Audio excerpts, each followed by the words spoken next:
to live, I think the best option available is a managed condo residence. We are really talking about value preservation. So I think the consumer these days, Shweta is actually looking at the comfort and the ease of living.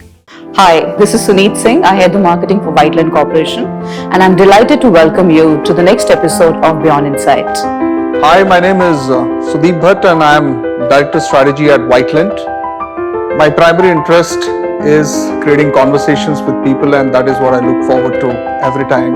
Hi, my name is Shweta Jain. I head the residential practice for Savills India. We are headquartered in London, listed on London Stock Exchange, and we operate out of 70 countries, 600 offices, and about 42,000 professionals. In India, we've now been present for about 8 years with 8 offices and about 850 people. Hi Shweta, welcome to Beyond Insight podcast. Sudeep, thank you for joining us. You're always welcome. Thank you, Shweta. Thank you for giving us the time. Yes. Happy to be here. Yeah. So Shweta, we're going to have a very candid conversation, right? And we're talking about branded residences, how it's really coming to India and doing big waves. So just wanted to know about, Savills has been really forthcoming throughout the globe, right? What is your take on branded residence in India? Branded residences, and also as a real estate expert, I can say that as the condos get older, which are non-branded condos, this sometimes, depending on the location and depending on the development quality, they tend to sort of erode in value. If not erode, then they may not grow in value. True. I think the moment we are talking about branded residences, we are really talking about value preservation. You're talking about value growth. So while you may in the beginning pay a premium, which is seeming to be a premium, but the fact is that you're also preserving the future value of the property. As Savills, yes, we in fact have been coming out with regular reports, and we've been doing region-based reports. So we did a North America report, then we also did something on Europe and then Asia. And incidentally, Asia contributes about 21% of the total branded residences in inventory globally. So, and in that, Vietnam and Thailand are the front runners. And Marriott, yes, Marriott undoubtedly is one of the leading players in branded residences. And I think it's so nice to see that they've launched their first Western residences with all of you, and congratulations on that. I really like what you talked about, the value preservation. So, Shweta, I wanted to, really wanted to ask you this. And while we know that this has been happening, but coming from you would add a lot of credence to this thought process.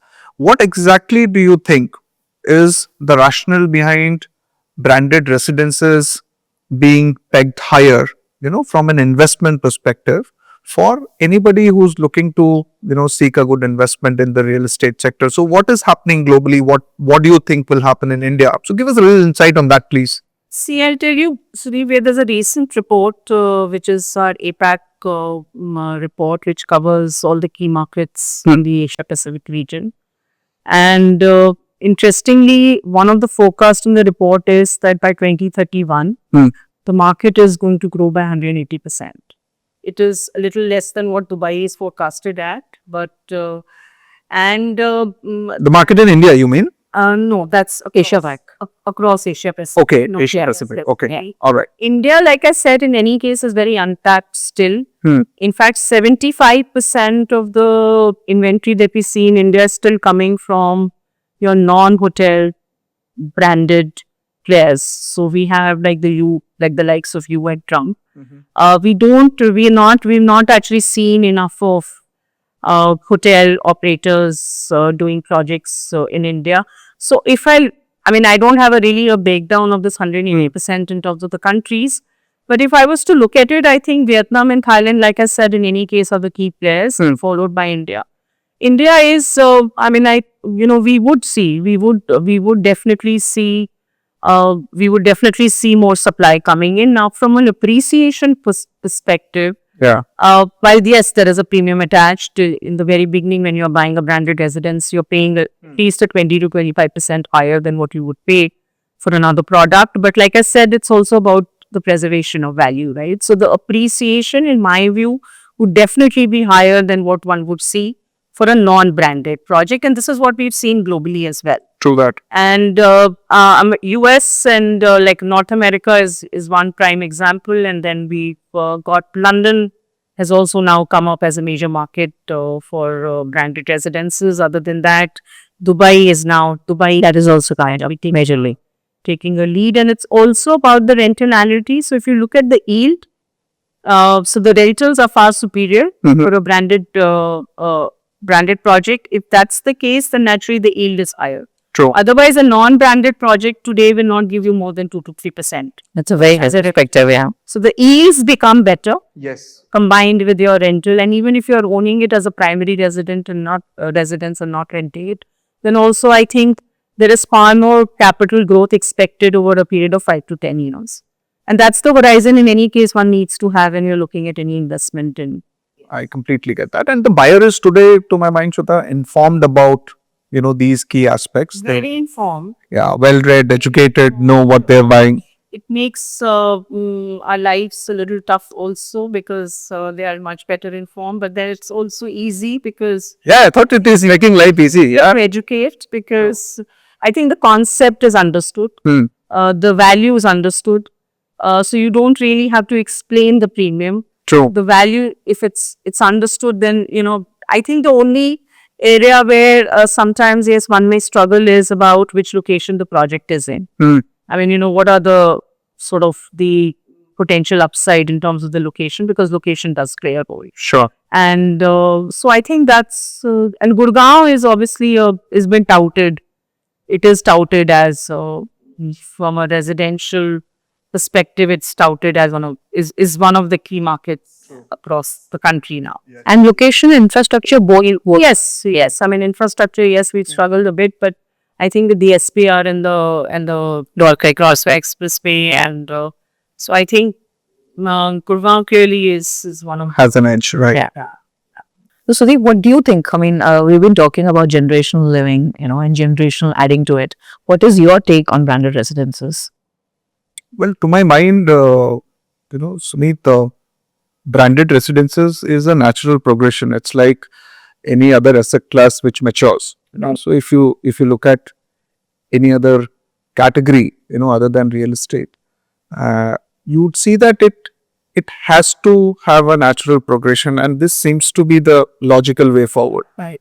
And Shweta used a great phrase, that is value preservation. So if you're able to do it right, rather than eroding, it kind of grows and compounds over the years. As well. And predictability of service, as you rightly said, are some of the key aspects of this. So, Suneet, to my mind, yes, this is really the beginning of a great era for all of us to see, and we are thankful we are able to be, participants in this journey.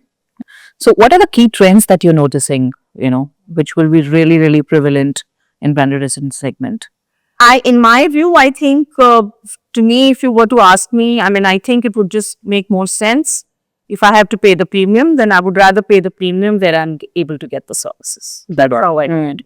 Yeah. And the design elements obviously play a role, because those could be very minute, and some of them can only come out of experience. And like I said, you're drawing a lot from these organizations which have now come a long way. I mean, if you look at their history, and they've come a long way. So I think, yes, these are some of the trends which I see moving forward. I think what has only changed is what kind of home. So there was this very clear affinity towards land at one point in time, where people thought that there's nothing better than just owning a piece of land, which maybe continues to be the case in some parts of the country.